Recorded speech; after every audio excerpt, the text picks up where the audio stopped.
Before Barcelona, before Paris, before the world record transfer, there was Santos, a skinny teenager with a mohawk haircut, a fearless smile, and skills that looked more like street football than professional football. For 4 unforgettable years, Neymar didn't just play football, he made an entire nation stop whatever it was doing just to watch him dance. This is the story of Neymar's legendary years at Santos.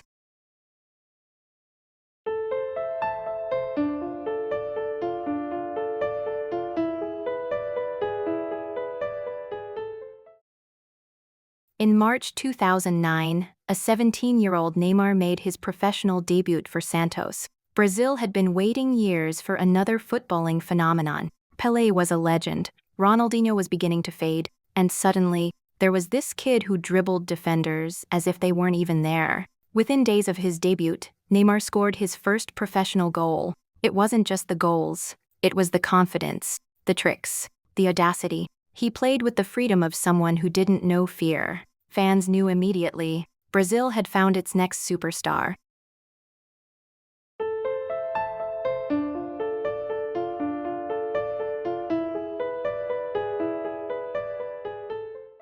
By 2010, Neymar wasn't simply winning matches, he was becoming must-watch television. Every weekend, social media exploded with clips of impossible dribbles, elásticos, rainbow flicks, nutmegs. Defenders stopped trying to tackle him, they simply hoped to survive. Children copied his hairstyle, his celebrations, even his boots sold out across Brazil. At Santos, football wasn't just about winning anymore, it had become a show, and Neymar was the headline act. The 2010 season changed everything. Santos won the Copa do Brasil, Neymar scored goals for fun. Alongside Paulo Henrique Ganso and a talented young squad, Santos played attacking football that reminded older fans of Brazil's golden years.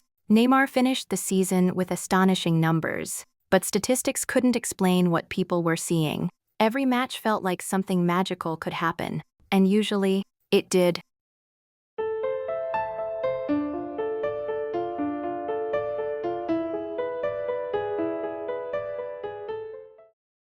Then came July 2011, Santos vs Flamengo, one of the greatest matches in Brazilian football history. The game finished 5-4, but nobody remembers the score first. They remember the goal. Neymar beat one defender, then another, played a perfect 1-2, sent Ronaldo Angelim sliding the wrong way, rounded the goalkeeper, and calmly finished. It wasn't just beautiful, it became immortal. Months later, FIFA awarded Neymar the Puskás Award for the best goal in world football. The best goal on the planet didn't happen in Europe. It happened at Vila Belmiro. The greatest achievement of Neymar's Santos career arrived in 2011. The Copa Libertadores. Santos hadn't won South America's biggest competition since Pelé. Pressure was enormous. Neymar embraced it. He scored in the final against Peñarol.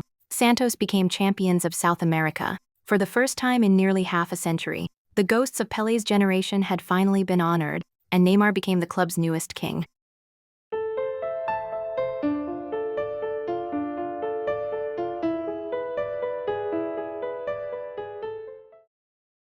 By now, every giant club wanted him. Real Madrid, Barcelona, Chelsea, Manchester City, everyone. Chelsea even tried signing him in 2010, but Santos refused. They knew they possessed football's brightest young talent. Instead of leaving immediately, Neymar stayed. He wanted to finish what he had started. He wanted Brazilian fans to enjoy him a little longer. That decision only strengthened his bond with Santos supporters.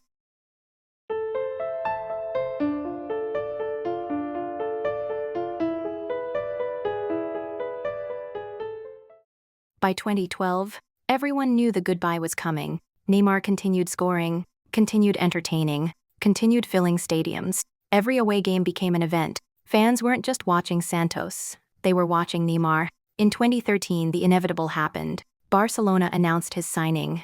Brazil celebrated, but Santos cried. An era had ended. One of the greatest talents the country had ever produced was heading to Europe. When Neymar left Santos, he had played over 200 matches in all competitions. He had scored well over 130 goals, won 6 major trophies, 3 Campeonato Paulista titles, a Copa do Brasil, a Copa Libertadores, and a Recopa Sudamericana. More importantly, he restored excitement to Brazilian club football. For millions of fans around the world, those Santos years remain the purest version of Neymar, before the injuries, before the controversies, before the endless debates. Just a fearless young genius, playing football with a smile.